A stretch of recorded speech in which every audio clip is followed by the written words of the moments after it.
Okay, we are on live. Good afternoon from a cold winter day here in Irving, Texas, where we just got over about 4 days worth, a couple of days worth of winter. We had the ice and everything, but it's most that's all gone now. In any case, what we're going to discuss today, in today's sermon, this may sound more like a study, but it's all right. We're going to talk about Yahshua's return and Passover. How Passover relates to Yahshua's return, or is that vice versa? I'm still trying to work that one out. Anyway, we do see some parallels between Passover's past and some of the events that happened concerning Israel, concerning Judah, that we read of in Scripture. And we see some similarities actually in his return. Now, I want to make one thing clear. I am not saying he is going to return on Passover. I'm going to make that clear right now. Now, is he returning? Will the return be in type? Mm-hmm. In type, yes. But am I saying an absolute date? Yeah, he's going to return on Passover when the clock strikes 12, or exactly when it's sundown, and it's time to kill that lamb. Is he going to return? No, I'm not saying that. Okay? Because I will say this. Each of the high days, all of them, point to his return and what's going to happen in their own unique way. Because each one provides what's going to happen in this day of Yahweh, if you will. Each one has its own piece of the puzzle. Mm-hmm. And today we're going to examine the piece that pertains to Passover. Because after all, this day of Yahweh is it's a very busy day. As we've already seen, and as we will continue to see. Now, does Passover mark the return of Yahshua in type? Yes, it does. But I'm not going to emphatically say that it does. He will return on Passover. Now, why would I say a thing like that? Raquel. The captives will be set free. Well, that's one that's going to happen, yes. When he returns, the captives will be set free. That is correct. We may well address that. And we're also told for simpler reasons. Scripture tells us so. No one knows the hour or day or hour of his return. Because we've seen people in times past lay down timelines of specific dates that certain things were going to happen. And then Messiah was supposed to return. And what happened to all of them? Very well. Nothing. Crickets chirping. We didn't hear horns blowing or chariots with magnificent horses flying around. No. Crickets were chirping. Sunset came, sunset went. That time business went on as usual. But let us start Matthew 24, verse 36.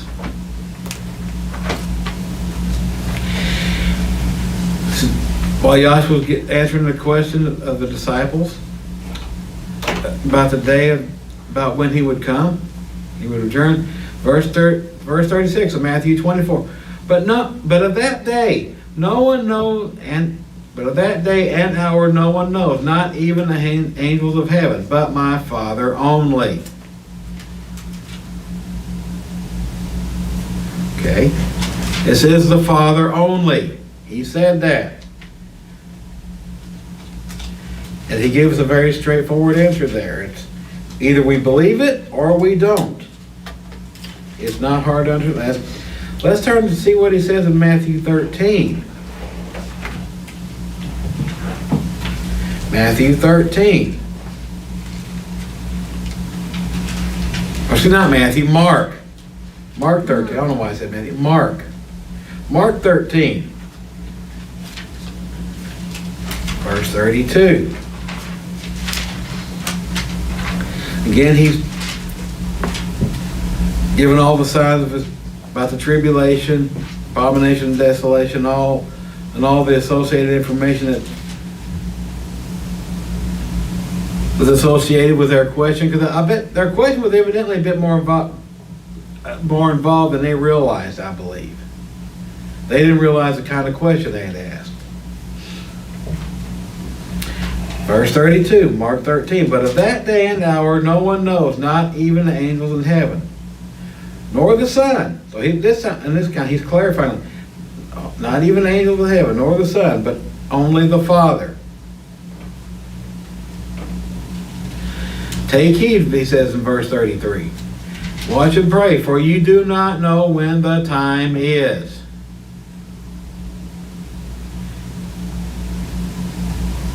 How hard can that be for people to understand? Well, for some people, it's evidently quite complicated. It's evidently this is not complicated enough. He said, the Father only, not the Son, not me, he said, referring to the Son, and not the angels. Let's turn to Acts 1. They repeat the question. Is following his crucifixion and his resurrection before he disappears up into heaven? So we're going to get a little bit of key information here.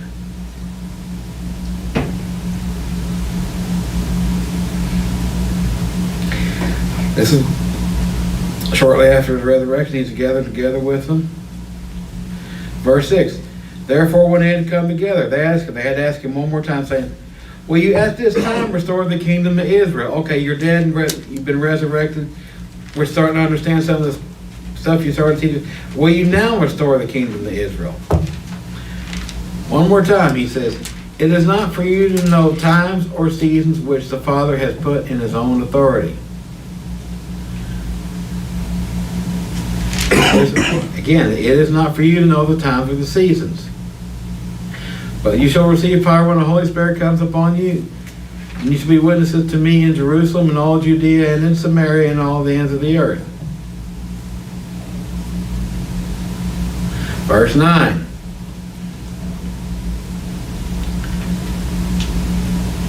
Now when he had spoken these things, while they watched, he was taken up, and a cloud received them out of their sight. While they looked steadfastly toward heaven as he went up, behold, two men stood by in white apparel. They said to him, Men of Galilee, why do you stand gazing up into heaven? This same Yahweh, who was taken up from you into heaven, will also come in like manner as you saw him go up into heaven. Because for this study, this is actually quite key information, because we are not told when he's going to return, we are given detail how he went up. And yes, we do know what these people saw, at least to an extent. We know how he went up. Because remember, he said, what's the key here? He says, we know to one extent what they saw. He will come up, he will so come again in a manner like you saw him go up. Now, how many times in these biblical movies we see hippie Jesus, just kind of extend his hands, his eyes glaze over, like some hippie stoned on some dope, right? His eyes glaze over and he just kind of floats up, We've seen that in the movies, right? That didn't happen. We're not going to... Hippie Jesus didn't go up, and we're not going to see some guy with his eyes glazed over coming down just like that, sat on the Mount Olives. That's not going to happen. How do we know this? Because Scripture says so. We got a key right here. The same manner you saw him go to heaven, go up, we're going to see him return. When we see this, lots of people are going to know. It's going to be evident to everyone.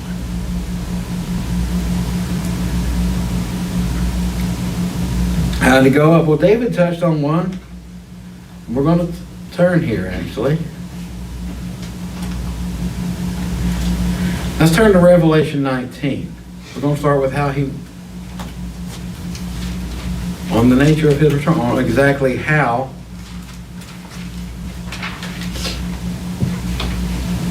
He went, because it tells us in Revelation how he is going to return. We're going to pick it up in verse 11.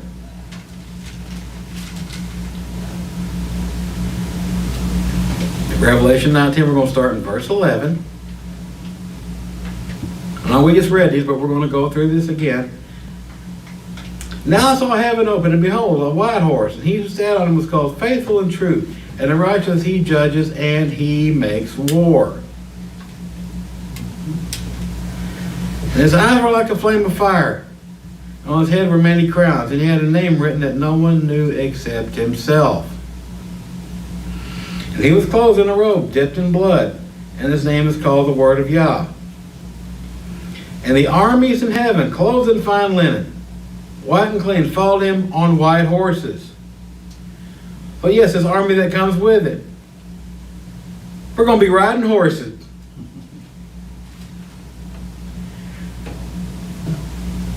He's going to be leading a cavalry charge. And out of his mouth goes a sharp sword, with it that he should strike the nations. And he himself will rule over them with a rod of iron.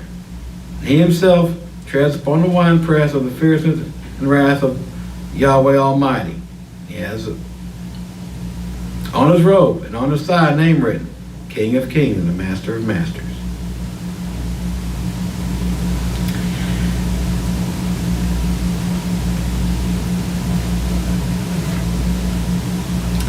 Dropping down to verse 19, and I saw the beasts and the kings of the earth and their armies gathered together against him to make the war against him who sat on the horse and against his army. So remember, what do we read about this army?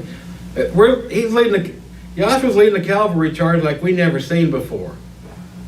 Forget the John Wayne movies. He outdoes anything we can imagine there.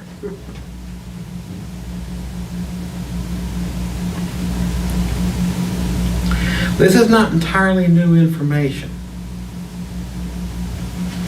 because this is actually spoken of earlier in other writings. Let's turn to Deuteronomy 33.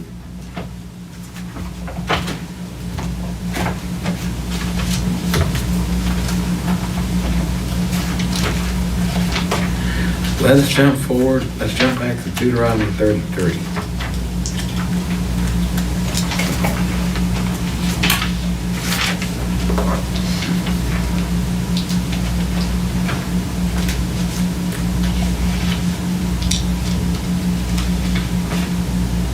Deuteronomy 33. And we will pick it up, verse 26.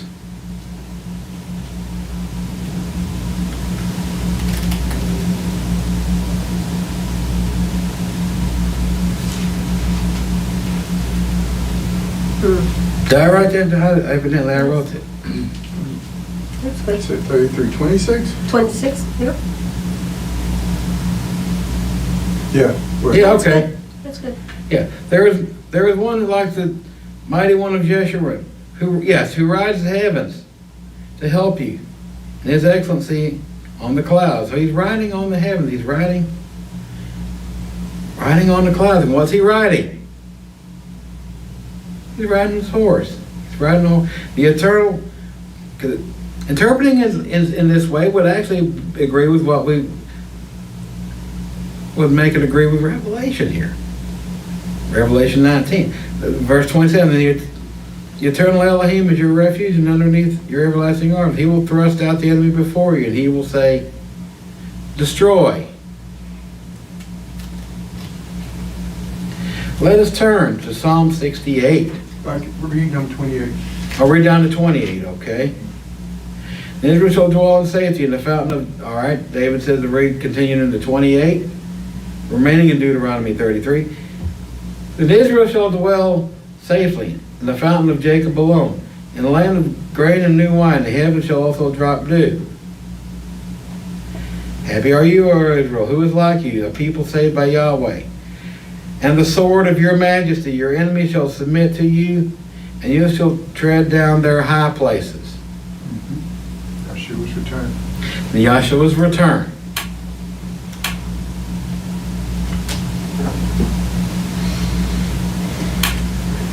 Let us try Psalm 68, please.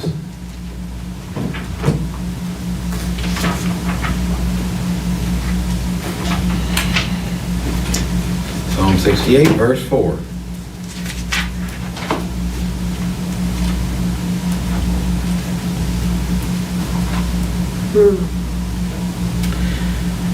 Sing the Elohim. Sing praises to his name. Extol his name who rides on the clouds. How is he riding on the clouds? Horse. On horses, yes. By his name, Yah, and rejoice before him. Let's try Psalm 104, verse 3.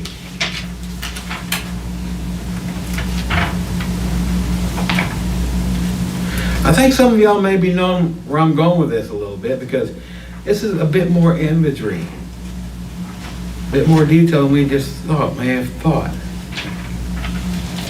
104, verse 3.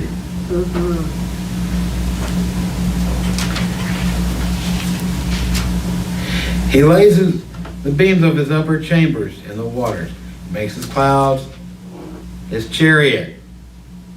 Now, if he's riding the clouds, he's making his clouds his chariot. How do you pull a chariot? You don't jump in like I used to do my old pickup truck and pop the clutch and press the accelerator and shit. No, you don't do that. You pull a chariot with what? Horses. With horses. And chariots are designed, remember, they're not these old big heavy wagons, we saw in the wagon trains in all the westerns. That's not that. Chariots are designed to move very quickly, and they are instruments of war.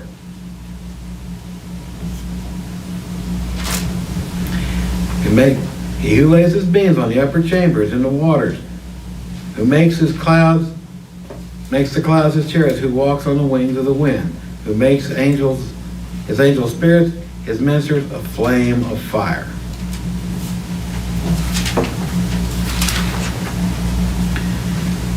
So we know how Joshua went back up into heaven, how he ascended up into heaven when he left it as possible. It was quite a sight. He left on horseback. And he had armies with him, angelic armies with him. And if his army, he is on army, and his army's on horses, all his entourage are on horses, it must have been something, it had to have been something like they'd never seen. This real whirlwind.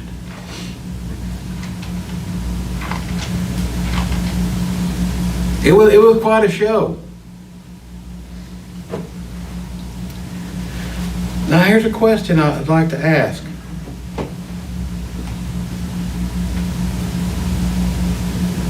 When Yahweh, you're in Exodus 12. Let's turn to Exodus 12. We're going to go to the first Passover. Maybe I want to give us all something to think about. Let's turn to Exodus 12. We're going to read 3 or 4 verses out of there.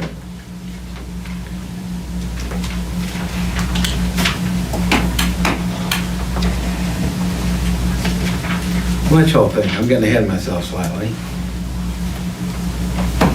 Exodus 12, verse 1. I'm not going to read the whole chapter, but we are going to skip a little bit, fast forward a bit. Now Yahweh spoke to Moses and Aaron in the land of Egypt, saying, he gives them all the instructions to tell the children of Israel everything they need to know. This month shall be the beginning of month, for it shall be the first month of you. He gives them all the instructions concerning the Passover. And jumping to verse 12, gives them instructions about the lamb, and put in how to prepare the lamb, what to do with the blood. For I will pass through the land of Egypt on that night, and I will strike all the firstborn of the land of Egypt, both man and beast, and against all the gods of Egypt I will execute judgment, because I am Yahweh. Verse 23, remaining in Exodus 12. For Yahweh will pass through to strike the Egyptians. And when he sees the blood on the lintel of the 2 doorposts, Yahweh will pass over that door and not allow the destroyer to come into your houses to strike you. What destroyer?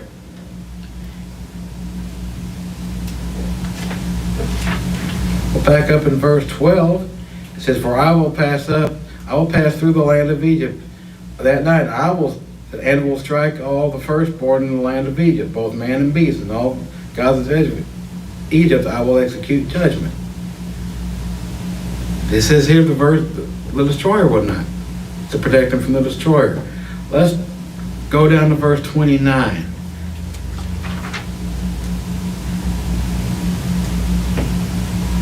Okay, verse 28 says, "Then the children of Israel went away and did just so, just as Yahweh had commanded Moses and Aaron, they did."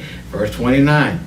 "And then it came to pass at midnight that Yahweh struck all the firstborn in the land of Egypt, from the firstborn of Pharaoh who sat on his throne, to the firstborn of the captive who was in the dungeon, and all the firstborn of the livestock."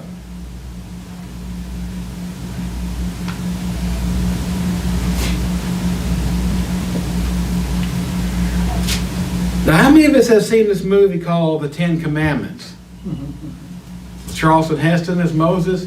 Yep. Remember that scene while they're holding the Passover, this green mist comes through, that music starts playing, and that green mist starts Yep. coming through, real quiet like. People start yelling in the background. People start yelling and screaming. Yes, Dave. People start yelling and screaming in the background. If it's coming in tippy-toe, real quiet, like this. What are people screaming about? They're asleep. It's the middle of the night. They're asleep. Well, but what's going to wake them up in the middle of the night? Remember, these people were screaming there in the middle of the night. What would wake them up? Anyone? Any ideas based on what we've read already? Is there a connection, possibly?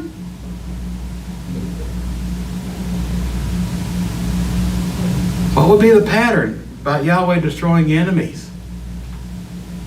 If we are touching on this as the pattern. He had a destroyer, heavenly destroyer, do this. And is it possible? And we're going to see the greater possibility as we go through this. Could it be a handful of guys on him on horseback, raising the ruckus and the commotion?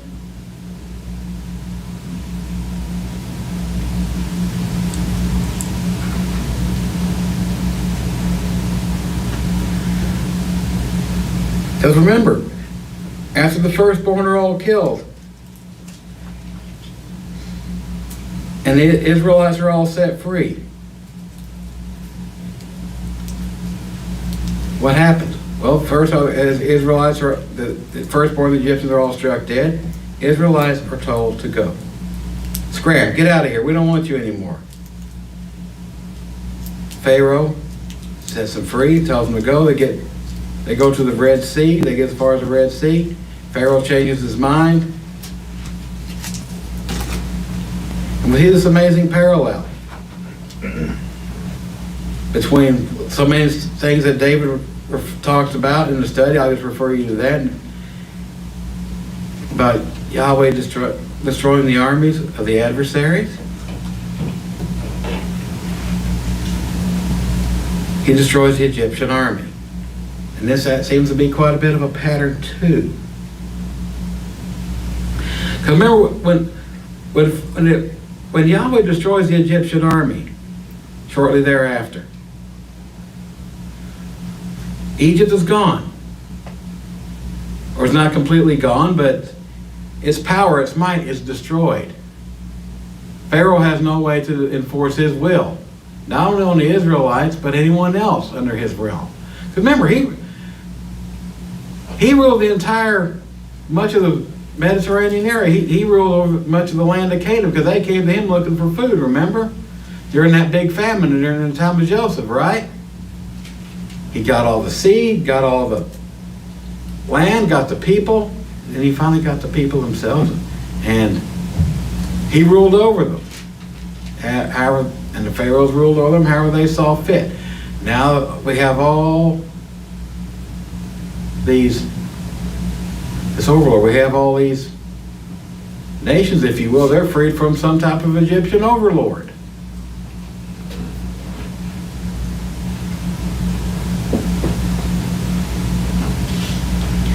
Kingdoms, when we see the pattern of what happened here, we're going to talk about this because we're going to see this pattern here. When Yahweh, part of what happened in the Passover and the event shortly thereafter, is we saw a kingdom destroyed. Does this happen again in Scripture? Yes, it does. Let's turn to Joshua 6.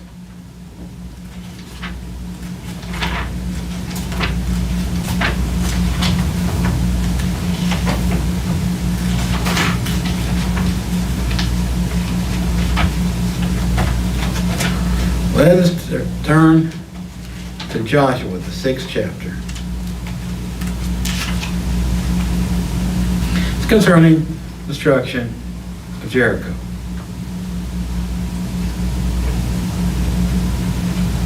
But let's back up a couple of verses before we go jumping straight into Joshua 6. Let's pick it up in 5, actually. Joshua 5, verse 13. And it came to pass when Joshua was by Jericho that he lifted his eyes, and behold, a man stood opposite him with his sword drawn in his hand. He has a sword drawn in his hand. And Joshua went to him and he said, "Are you for us or for our adversaries?" And he said, "No, but as the commander of the army of Yahweh, I have now come." And Joshua fell his face onto the earth and worshiped, and he said to him, "What does my master say to his servant?" Then the commander of the Yahweh's army said to Joshua, "Take the sandal off your foot, for the place which you stand is holy." And Joshua did. We read that before, didn't we? This guy's armed. He's presenting himself as the commander of an army. It's about to get interesting. Verse 6. Now, verse 1 of chapter 6. Now Jericho was secretly shut up, or securely shut up, because of the children of Israel, and went out and came in. And Yahweh said unto Joshua, "Now see, now I've given Jericho into your hand, his king and the mighty men of valor. Now you will march around the city,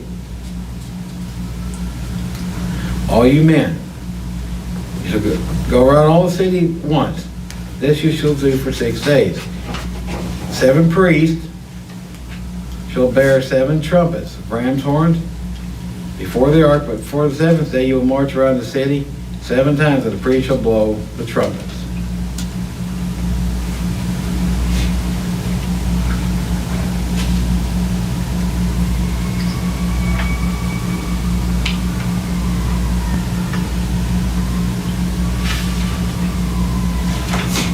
Any question or comment so far?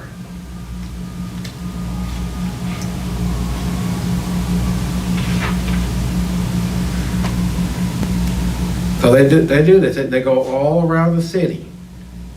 It's exactly like Yahweh said, once a day. For 6 days they go around the city once. Then they finally, on the 7th day, on the last day,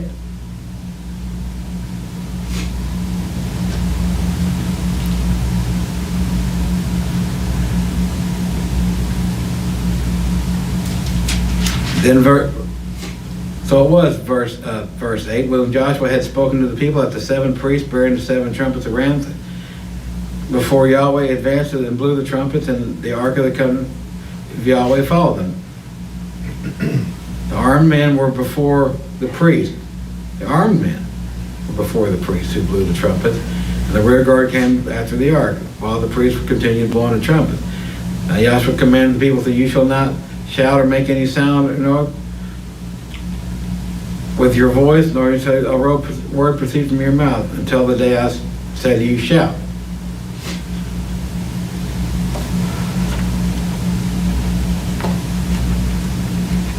Verse 15.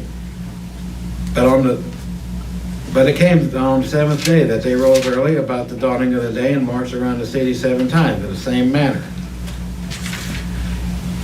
And on that day, they marched around the city 7 times. And the 7th time it happened when the priest blew the trumpet that Joshua said to the people, "Shout, for Yahweh has given you the city.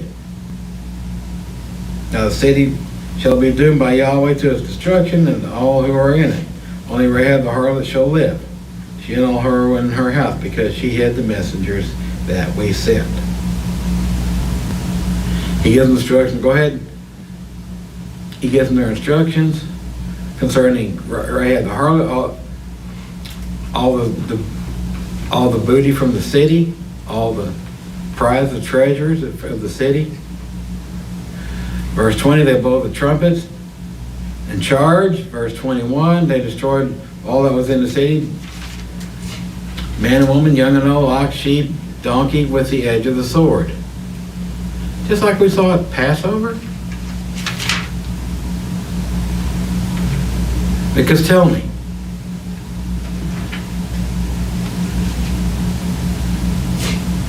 anyone want to take a guess?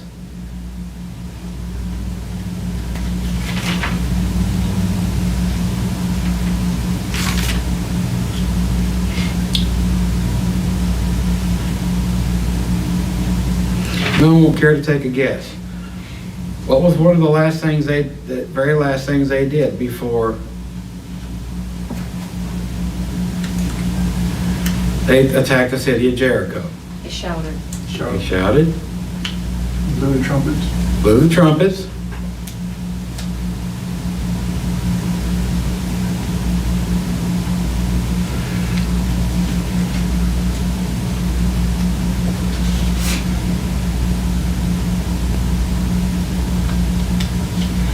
They had taken all the wheats. They had sent out the spies. They'd crossed the Jordan, sent out the spies.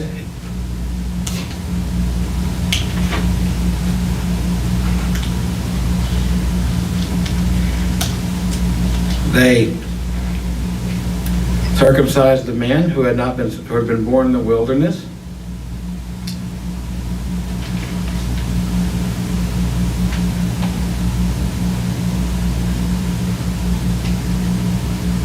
We see all this pattern.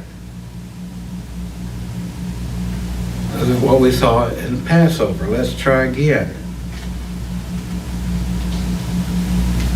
Now, I'm not saying everything here happened in Passover, but there's an amazing pattern here. The kingdoms are destroyed.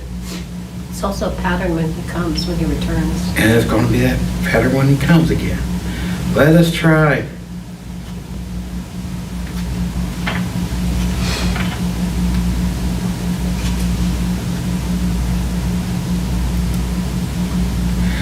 What was one of the very last things they did before they went and attacked Jericho? They kept the Passover.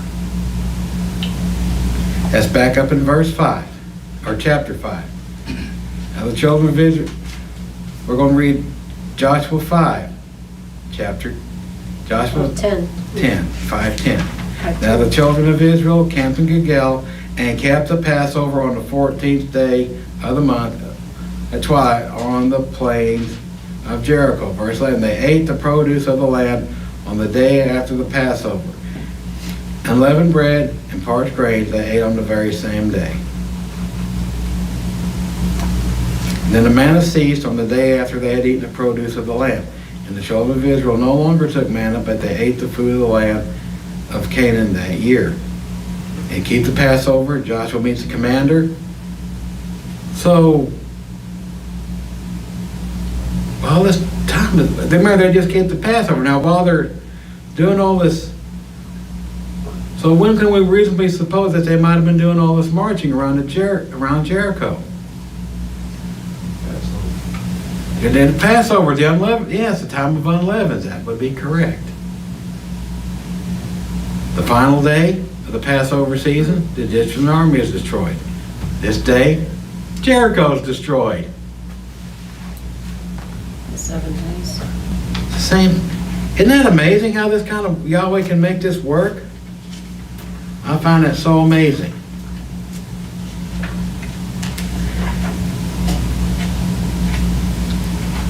And he did it with armies. This time he did it with earthly armies.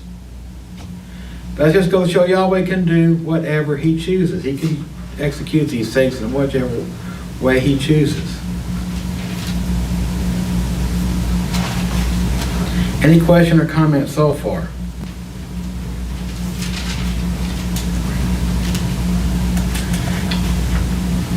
And Joshua, leading this army, is in fact a type of Joshua. Joshua the man, leading the Israelites, is clearly a type of Joshua, because he's leading an army and a charge. Now they're not riding horseback exactly, because we have to remember types are inherently imperfect, right?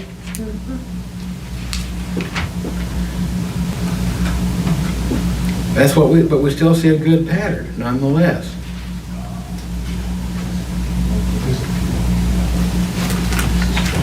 Let us look at Daniel 2, please. Let's turn to Daniel 2. Daniel chapter 2.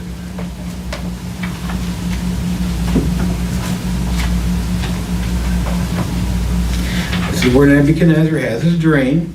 King Nebuchadnezzar has a dream. He threatens to kill all the wise men of Babylon, including Daniel and his buddies, if they can't interpret his dream. Now remember here, he doesn't just want the dream interpreted. He wants these people to tell them what the dream was in the first place, so he knew they could interpret it. Daniel begs for time. He gets his buddies a little fasting, a little prayer. They get the answer from Yahweh. In verse 24, Daniel goes to Arioch the guard, and he tells them, do not destroy the wise men of Babylon, but take me before the king, and I will tell the king his interpretation. Verse 25, then Arioch quickly brought Daniel before the king and said, I have found a man of the captains of Judah who will make the interpretation of the king. No.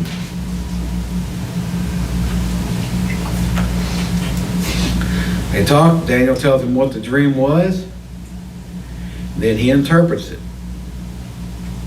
and tells him what it means about the different kingdoms. And then here we get something different.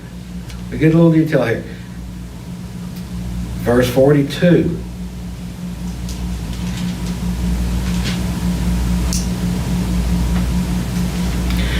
Wait, let's back up a little bit. I'm getting ahead of myself again. Verse 31, he explains the image to him. The image is chest and arms of silver, belly of thighs, of bronze, legs of iron, and feet partly of iron and partly clay. Now this is what we need to pay attention to. Feet are partly iron, partly clay. Because as you watch, while a stone was cut out without hands, which struck the image on its feet of iron and clay, and broke them into pieces. And the iron, the clay, and the bronze, and the silver, and the gold were all crushed together and became like chaff before the summer threshing floors. And the wind carried them away so that no trace of them was found. And the stone that struck the image became a great mountain, and it filled the whole earth.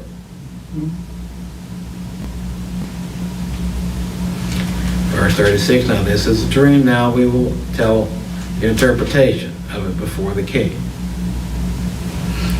But note one thing about Daniel's comment here in verse 36. He didn't say, I will do it. Who did he say? We. He meant he and his buddies too.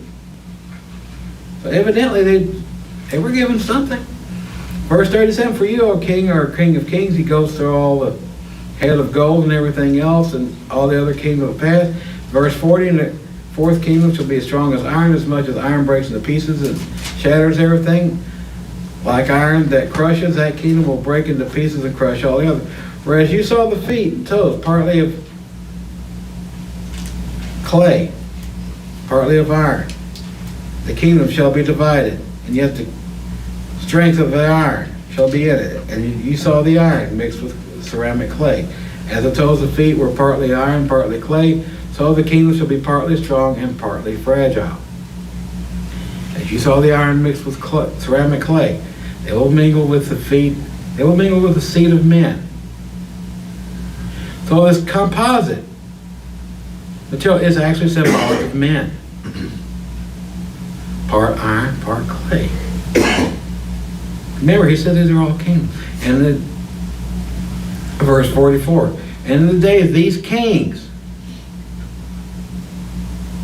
So these toes are symbolic of kings. These kings, the Elohim of heaven, will set up a kingdom which shall never be destroyed. And the kingdom shall not be left to other people. And they shall break in pieces and consume all these kingdoms. And it will stand forever. So what is this rock? Or who or what is this rock that comes out of heaven, smashes these kingdoms? Yahshua. Yahshua, thank you, Dad. Yes. It's all symbolism. When he returns to conquer the earth, destroy this kingdom that you read quite a bit of actually in Revelation in your previous study. Yeah, I was gonna put this in, but it would have taken probably too much time to describe the parallels of Yahshua. Well, I'm glad you did. Yeah, Yahshua's coming, and what he's tasked to do when he comes is To destroy the kingdom, to subdue all the kingdoms of the all earth. the kingdoms of the earth. That's his, and it's mentioned in the prophets as exacting Yahweh's judgment. Exacting Yahweh's judgment. On That the is correct. Gentiles, on the wicked, on these kingdoms that claim that this is their earth and it is not. It is his.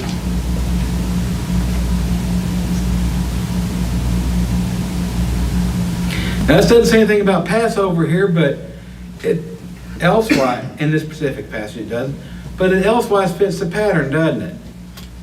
That issue aside.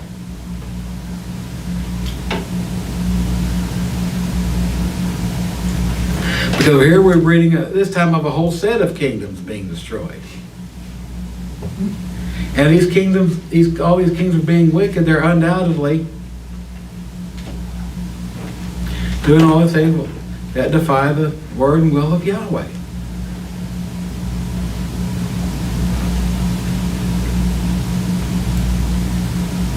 You gonna read 45? Read 45, okay? And so much as you saw the stone, well, yeah, verse 45, in so much as you saw that the stone was cut out of the mountain without hands, and had broken pieces of the iron, the bronze, the clay, the silver, and the gold. The great Elohim of kingdom has made it known to the king what will come to pass after this. The dream is certain and its interpretation is sure. Gotta happen. It's going to happen. No ifs, ands, or buts. No, that's right, David. No ifs, ands, or buts. This is going to happen.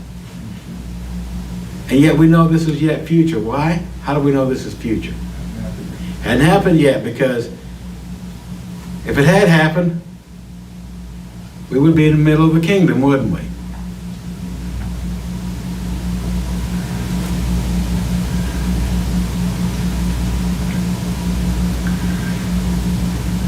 Because actually, as we go through Daniel, that's not really the intent of the study, but all the kings are actually identified, and that actually includes the toes as well. They're all named. All these kings are named somewhere in Scripture. Because here, remember, we got 10 toes, 10 kings, 10 horns. 10 plagues. Then what? 10 plagues 10 plagues, okay. from your Passover.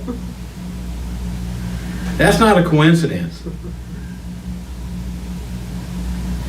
And another place in Scripture where it is talked about a confederacy consisting of 10 kings. I don't believe that's a coincidence. I got a minute. Let's go. Can we go there? Mm-hmm. Yeah. I got a few minutes. Let's go there. Let's go. It might be a little off the beaten path, but let's go to Psalm 83. Because it's a perfect fit with the 10 kings, the 10 toes, 10 horns that we read of in Revelation. It is a perfect match. Psalm 83. We are going to read it from the top.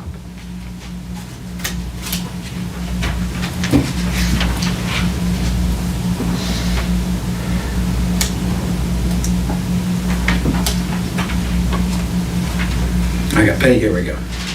Psalm 83, verse 1. Do not keep silent, O Yahweh, and do not hold your peace. Do not be still, O Elohim. Behold, your enemies make a tumult, and those that hate you have lifted up their heads. Who else were we told about having lifted up their heads other than these 10 kings? Didn't the scribes and Pharisees do that when they taunted Joshua on the stake? They have, verse 3, they have taken crafty counsel against your people, and they have consulted together against your sheltered ones. And they have said, come, let us cut them off from being a nation, that the name of Israel may be remembered no more. For they have consulted together with one consent, and they form a confederacy against you. Well, these people are actually fighting Yahweh, just like we read in earlier scriptures here and what we read about in David's study. They're fighting against Yahweh. They have consulted together with one consent, and they form a confederacy against you. Help me count here, okay? Because when I read the name of a king, count a number, okay? Like 1, 2, 3. The tents of Edom. I don't hear anybody. 1.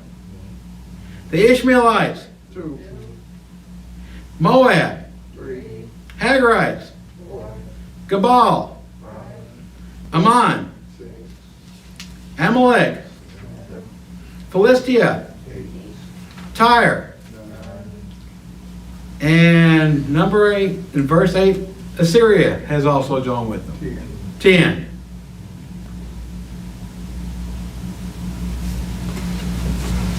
This really wasn't the intent of this study, but I had a few minutes, and now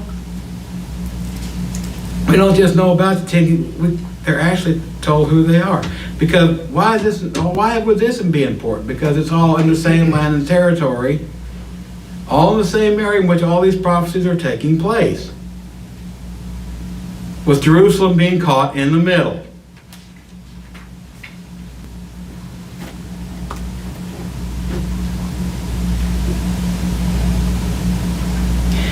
And what do we know about these people today? They haven't been destroyed yet. If you look at a map of the area around the Middle East, around Israel, they're all Islamic, forming that nice crescent, if you will. Imagine that. Yes, David. It's interesting what they're creating the confederacy to do. Number one, they want to cut off Israel as a nation, but also in verse 12, 83:12, they also say, let us take to ourselves the house of Elohim in possession.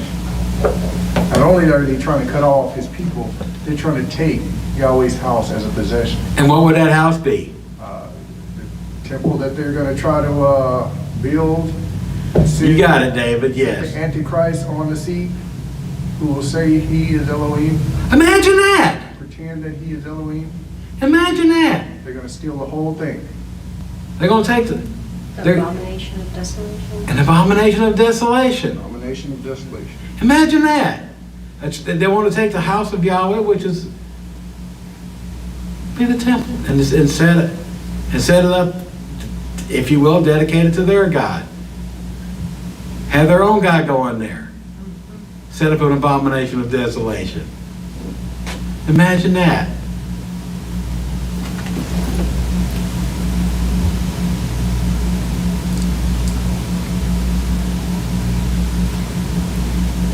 Curtis? Yes, You Raquel. know, in Exodus, I think this is in 12, when Yahweh passed judgment, I mean, it was a judgment in all of the gods of Egypt. Mm-hmm.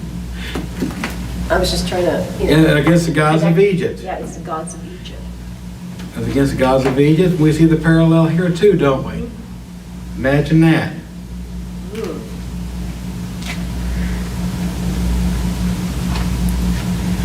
We have one more example of kingdoms being destroyed. Right on the heels of Passover. One more, imagine that, can we imagine that? Let's turn to 2 Chronicles 29.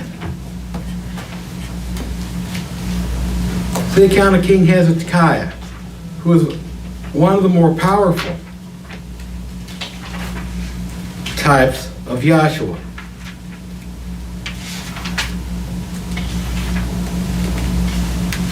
Because actually, this account is a perfect fit to what we just read.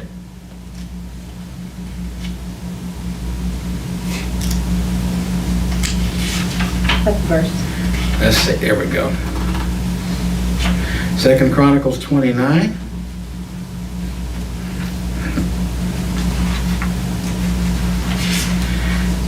Hezekiah takes the throne, verse 1, when he's 29 years old. We had a couple of evil kings come before him.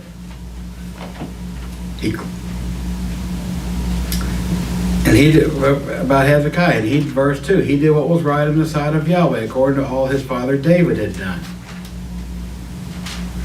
In the first year of his reign, the first month, he opened the doors of the house of Yahweh and repaired them. So he does all his repair on the temple.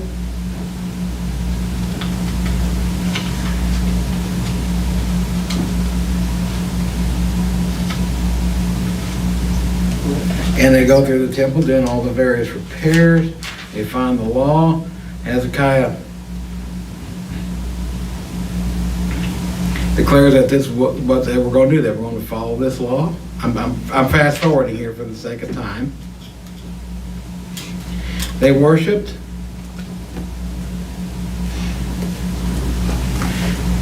So all the assemblies worship, verse 28. Trumpeters sounded, the singers sang. Finished and made offerings, and they made.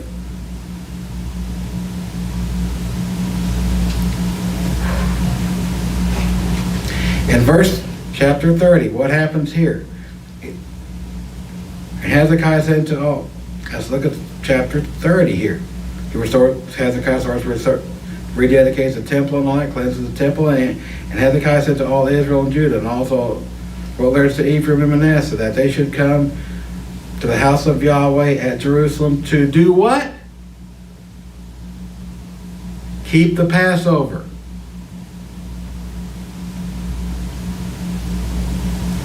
They keep the Passover.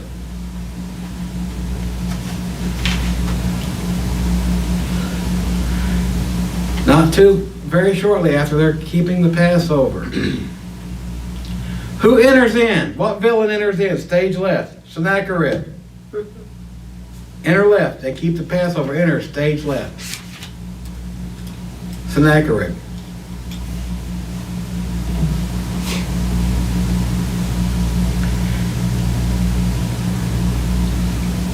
Verse 32, chapter 32, verse 1. After these deeds of faithfulness, Sennacherib, after all these deeds of faithfulness, Sennacherib, the king of the king of who? Assyria. Didn't we just read about the king of Assyria a few minutes ago back in Psalm 83? Sennacherib, the king of Assyria, came and entered Judah, and he encamped against the fortified cities, thinking to win over himself. And so he made his march, and he'd taken Israel. Now he's coming in to take Judah. And when Hezekiah saw that Sennacherib come, that his purpose was to make war against Jerusalem. To make war against Jerusalem? What did we just read about in Psalm 83? This Assyrian, he's coming in to make war against Jerusalem. He consulted with his leaders and commanders to stop the water from the springs which are outside the city.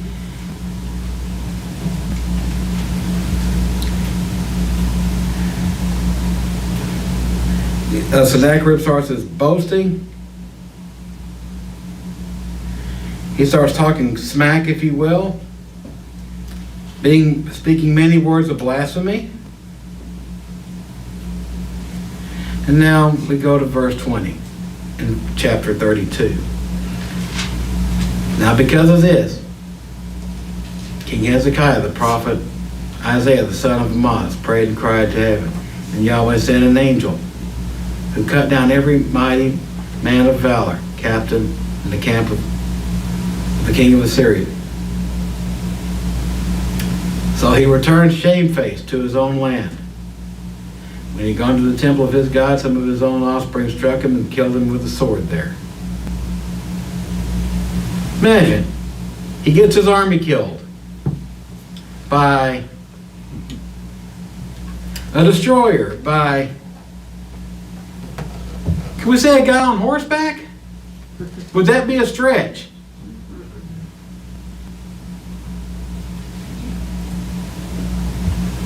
Armed with a sword.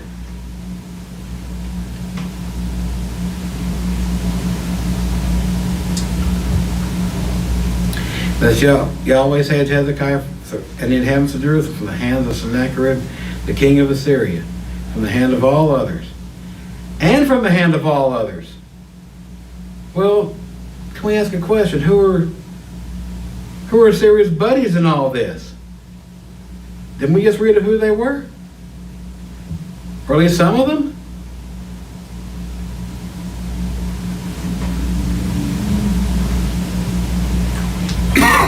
And all this trouble with Sennacherib is no more, is just very shortly after he keeps the Passover. He keeps the Passover. We got a villain entering in. And again, a kingdom, or at least a good army, is, if the kingdom is not destroyed, it's at least crippled. Because there's more detail about, in another account, in 2 Kings, it offers a little bit more detail on the fate of Sennacherib. Once he went back to Assyria.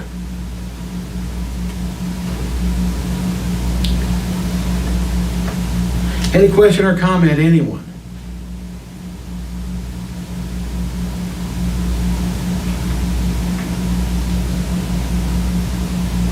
Did you read 32:7 and 8?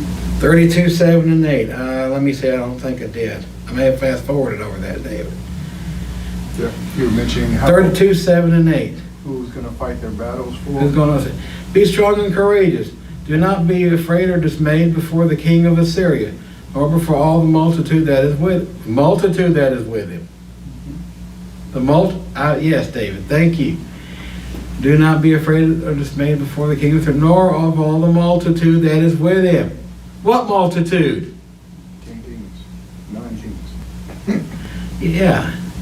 Or before all the multitude that is with him. For there are more of us than there are more with us than with him. There are more of us? Well, this destroyer, did he act alone, or did he have a little company? Did he have some company? Well, that more is not in quantity, but in might. Or could it be both? Greater. Could it be both? Need they be mutually exclusive? Well, in this account, it just said there was one destroyer that killed those 185,000. He sent a messenger. He said, for there are more with us than with him. With him is an arm of flesh, but with us, with him being an arm of flesh, that is Sennacherib, but with us is Yahweh our Elohim to help us fight our battles. And the people were frightened by the words of Hezekiah, or the people were strengthened by the words of Hezekiah, the king of Judah. We read of a slaughter in Jerusalem in Ezekiel 9. And there were others. There were 6 others.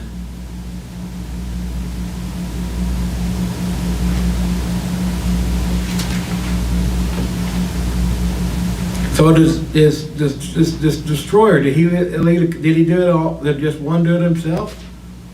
Did he lead a company of whatever size? It does say there are more with us than with him. Could that mean greater strength and number, or could it actually mean both strength and number? Because we read this once before. Johannes, what was that prophet? And he had others surrounding, and he saw these other angels? That was Elijah. Elijah. That would fit a pattern. I'm tempted to think maybe he did have a company with him. 2 Kings.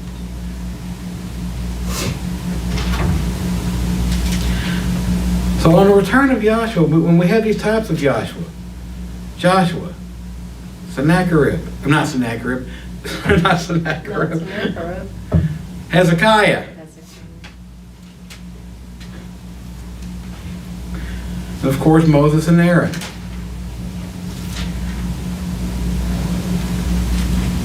All these that point to the return of Joshua. Armies dying, people dying. All these other things and all the other things that happen with war. David referred to a lot of those things in the study, so I'll just refer you to that. He did save me some time, thank you, David. Well,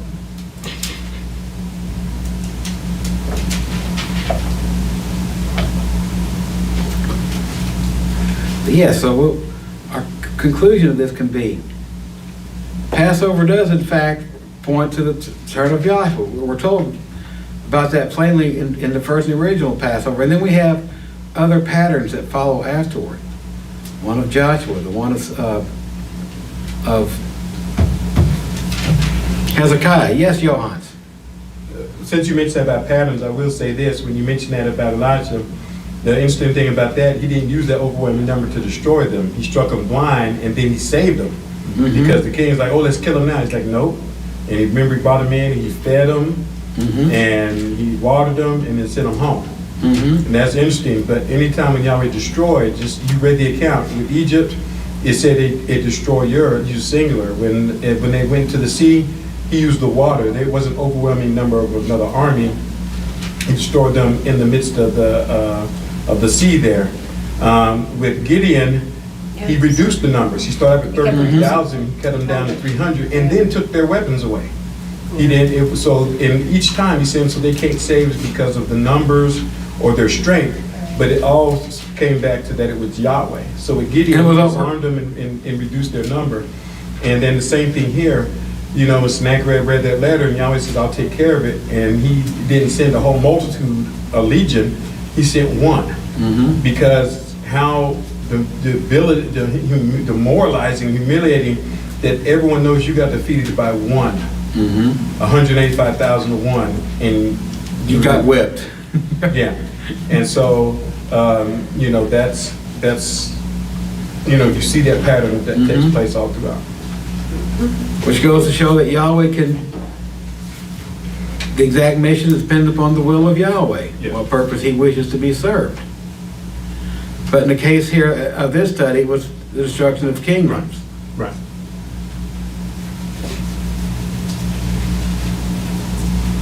Just like we saw in the original Passover. Any question or comment? Okay, we'll close here, and we'll be back next week at 1 o'clock. Johannes here will be back with the study at 1 p.m. And next week will also be the chili cook-off.